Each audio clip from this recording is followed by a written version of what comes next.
எங்கள் காலேஜ் ஃபங்க்ஷனுக்கு வந்து கெஸ்ட்டாக வெற்றிமாறன் சார் வந்திருந்தாங்க.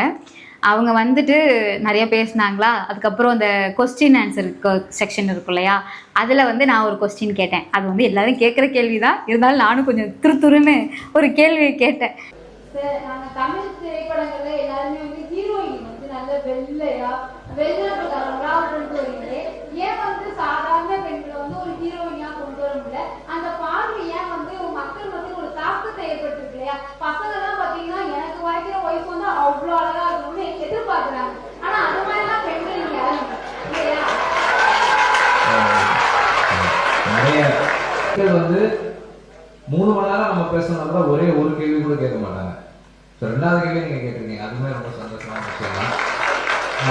நீங்கள் சொல்றது வந்து 100% கரெக்டான ஒரு விஷயம் தான்.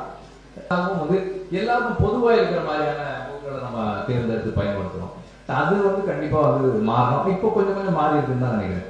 ரொம்ப வெள்ளையாக இருக்கிற பெண்கள் வந்து இந்த ஒரு 2-3 பேர் தான் இருக்கிறாங்கன்னு நினைக்கிறேன் சினிமாவில்.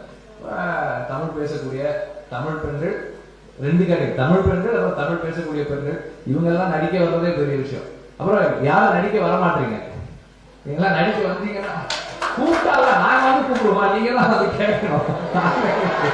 நீங்க வந்து வாய்ப்பு தேடி வரணும். நீங்க இந்தியா உங்களுக்கு தேடி வருமா வாய்ப்பு?